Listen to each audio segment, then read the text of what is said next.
In my restless dreams, I see that town, Silent Hill. Hello, fellow gamers, horror enthusiasts, and all of you who dare to walk through the misty streets of a town that's not marked on any map. Welcome to our deep dive into the enigmatic and spine-chilling world of the Silent Hill franchise, where the only thing scarier than the creatures lurking in the fog is the human mind itself. So where did it all begin? Picture this. It's the late 90s, and you just popped a new game into your PlayStation. The title screen reads Silent Hill, and little did you know that you were about to embark on a journey that would redefine horror in video games forever. Have you ever experienced the unsettling feeling of being lost in a place that feels both familiar and foreign at the same time? That's Silent Hill for you. It started out in 1999 when Konami released the first game, a title that would plant the seeds for a legendary series. But what made Silent Hill stand out from the pack? At the time, most horror games relied heavily on jump scares and action to get your pulse racing. But Silent Hill, it played the long game. It crept into your psyche and unseated your comfort with its thick atmosphere and psychological horror elements. Rather than confronting you with horror, Silent Hill enveloped you in it. The game introduced us to Harry Mason, an everyman on a quest to find his missing daughter Cheryl in the eerie town of Silent Hill. Now, who among us hasn't felt that twinge of panic when we can't find someone we care about? Imagine that feeling multiplied by 100 when you're searching in a town filled with fog, ash, and creatures that look like they've come straight out of a nightmare. It's a parent's worst fear turned up to 11. And if that's not bad enough, the town shifts into an even darker and more disturbing version of itself, aptly called the Otherworld. That's right, 2 dimensions of terror for the price of 1. But here's the thing. Silent Hill wasn't just about the scares. It touched on themes that were, and still are, pretty rare in video games. We're talking about loss, grief, guilt, and the inner demons that we all wrestle with. The monsters weren't just there for show, they were manifestations of the characters' fears and traumas. Ever felt like the weight of your worries could spawn a creature of the Id? That's the kind of existential dread Silent Hill brought to the table. The game's foggy visuals became iconic, but fun fact, did you know that the fog was originally a clever workaround for the PlayStation's technical limitations? The developers couldn't render long distances without compromising the frame rate, so they veiled the town in fog. And it worked beautifully. It added to the mystery, it concealed the horrors, and it's now as much a part of Silent Hill as the iconic siren that heralds the Otherworld's arrival. Now let's talk sound, because what's a horror game without a chilling soundtrack? Akira Yamaoka, the composer for most of the series, crafted haunting melodies that could soothe you one moment and set your nerves on edge the next. His work is the auditory soul of Silent Hill, perfectly encapsulating the game's themes and tone. Roll on to the year 2001. The gaming world braced itself as Silent Hill 2 hit the shelves.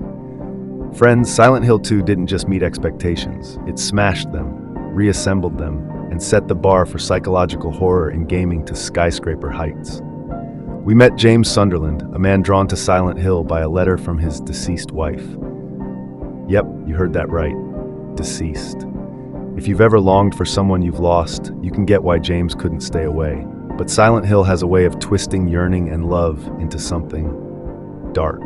Silent Hill 2 brought us some of the franchise's most iconic elements, like Pyramid Head, a monstrous entity that's become synonymous with the series. But what's truly terrifying about him? It's not his giant knife or his featureless metallic head. It's what he represents. James's guilt and self-punishment. Silent Hill 2 showed us that sometimes the human mind can create monsters far more frightening than any beast from the abyss. The game delved deeper into the psyche, presenting a narrative so rich and entwined with its characters' mental states that players were left to wonder what was reality and what was a figment of James's imagination. It made you question everything you saw and every step you took. Have you ever mistrusted your own memory? That's the Silent Hill 2 experience in a nutshell. And just when you thought it couldn't get any more personal, Silent Hill 3 arrived in 2003, bringing us back to a familiar face, Well, sort of. Heather Mason, the protagonist, finds out she's connected to the very first game in a way that flips her world upside down. Silent Hill 3 was a homecoming of sorts, and it wasn't just a return to the story.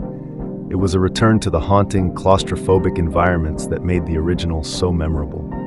By the way, have you ever had a dream where you suddenly realize you're not who you thought you were? That's a pinch of what Heather went through. But Silent Hill's genius lies in taking that pinch and multiplying it to nightmare levels. The franchise branched out over the years with games like Silent Hill 4: The Room, which experimented with new gameplay mechanics and storytelling approaches. The series evolved, with each installment offering new interpretations of the town and its meanings. Some say the later titles like Homecoming and Downpour strayed a bit too far from what made Silent Hill, yet they still carried that eerie charm and the series' trademark psychological twists. Now, we could spend hours dissecting every game, every character, every monster, but the essence of Silent Hill isn't just found in the details. It's in the feelings it evokes. It's a blend of fear, curiosity, sympathy, and the always nagging question, what would you see in the fog? What demons of your own would Silent Hill conjure up for you? And it's not just video games. Did you know Silent Hill made the leap to the silver screen? In 2006, fans and newcomers alike got to experience the horror in a different medium with the Silent Hill movie. It had its variations from the source material, sure, but it captured the atmosphere and visually translated the games into a cinematic nightmare. Calling all movie buffs, did any of you check it out? I'm curious to hear whether you think it did justice to the games. Speaking of other media, the lore of Silent Hill is so rich that it has expanded into comics and novels, exploring the town's mythology and giving die-hard fans more of that Silent Hill creepiness we just can't seem to get enough of. But friends, let's have a real moment. It hasn't all been smooth sailing for Silent Hill.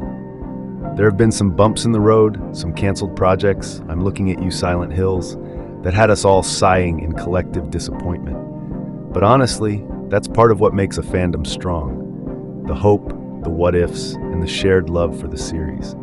And now, in 2023, you can feel the excitement in the air again. Rumors swirl, whispers of reboots, and new games edge their way through the fog. We're all waiting, holding our collective breaths, hoping to once again set foot in that strange, foggy town that feels like a nightmare you just can't wake up from. The community around Silent Hill is something special, isn't it? It's this blend of horror fans, gamers, theorists, artists, and storytellers, all united by the love for a good scare and a great story. So I've got to ask, what's your favorite Silent Hill memory? Was it a particular scene, a character, maybe a monster that you just can't get out of your head? Drop your answers in the comments because I'm dying to know. Before we wrap up, let's take a moment to appreciate the artistry that goes into creating a game like Silent Hill. The game design, the storytelling, the music, the visuals, it all comes together to create an experience that's more than just a game. It's an exploration of fear, a journey through the human psyche, and an invitation to face the things we'd rather not. So here's to Silent Hill, to the screams, the shivers, the sleepless nights, and the stories that stay with us long after we've turned off the console. Whether you're a longtime fan or just now peeking through the fog-covered window into this world, there's always more to discover, and always another reason to return to Silent Hill. Thank you for joining me today. If you enjoyed this trip down the twisted, foggy lanes of Silent Hill and want to stay up to date on all things gaming and horror, be sure to hit that subscribe button. Don't forget to like and share this video with fellow horror hounds. After all, the only thing better than surviving Silent Hill is finding someone else who's been there too. Stay safe, keep your radio handy, and until next time, watch out for the fog.